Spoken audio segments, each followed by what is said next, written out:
Good afternoon and good morning, boys and girls. Our job today will be to cover two major landmark Supreme Court cases for you, Plessy versus Ferguson and Brown versus Board. These might be the two most important ones we cover this year and that you should definitely know about. They deal with segregation, as you might see up here in the train cars. Clearly, back in 1896, things were not equal. 30 years before, we just got finished with the Civil War. There were still many families deeply rooted in Civil War beliefs. We'll start that story in a moment. You should understand that we've set up our notebooks already, page 29, page 30, to page 31. We're going to cover those two I mentioned earlier for you. Pause the video as needed to get the notes down. Here's the story. In 1896, Louisiana, known as the Deep South also, Homer Plessy, 1/8 African American, 7/8 white, sits in an all-white train car. This is illegal. He's asked to move and he is arrested for not following that rule. By breaking Louisiana law and sitting in the white car, that's what got him in a bind or a pinch. It was argued by him that he wasn't given equal protection under the law guaranteed by the Fourth Amendment.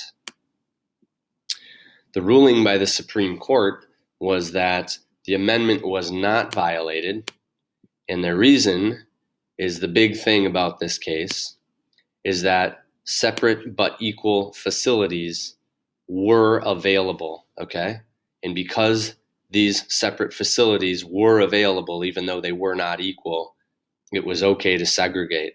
So for the next 60 years, Americans would be okay, or given permission basically, to create separate water fountains, separate bathrooms, separate bus places, separate restaurant seating, movie theater seating, and so on. Not a good thing in America. It basically allowed Americans to continue racial segregation and discrimination for the next 60 years. The next court case is equally important because it overturns Plessy versus Ferguson. So we're almost 60 years later in history, 1954 Kansas, the breadbasket of the United States, and we can clearly see schools are not equal. The colored schools are not as well upkept, and they're not as well maintained and staffed. They get less money. So the story is this. Linda Brown, an African American, lived very close to a white school, and she had maybe lived 5-6 blocks away, but she was forced to go 20 blocks away to the all-colored school. As you can imagine, these facilities were not equal. They were far from it.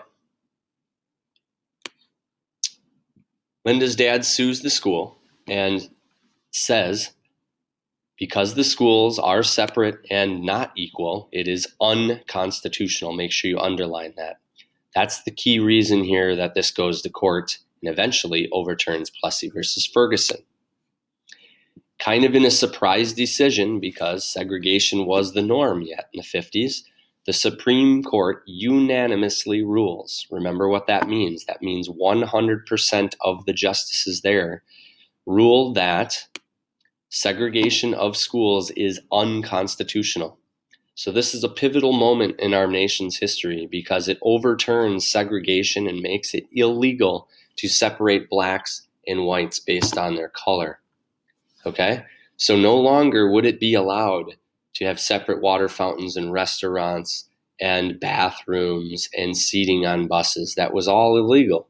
But yet it would take 20 years or 2 decades for our country to adopt this practice of inclusion and equality for people of color and non-color.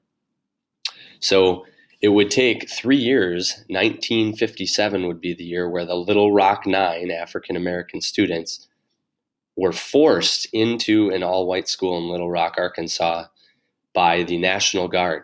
President Dwight D. Eisenhower had a very good experience leading colored troops overseas in Europe, and he knew and he understood that we really do need to treat people of color and non-color equally. So he had to send in by executive order the National Guard of Arkansas to force the 9 students in there because there were so many crowds of whites not wanting it to happen.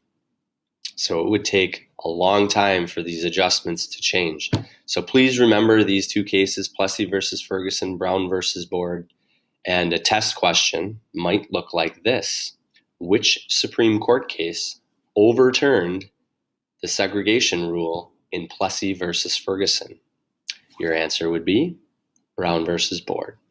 All right, good luck. I'll make the next video shortly.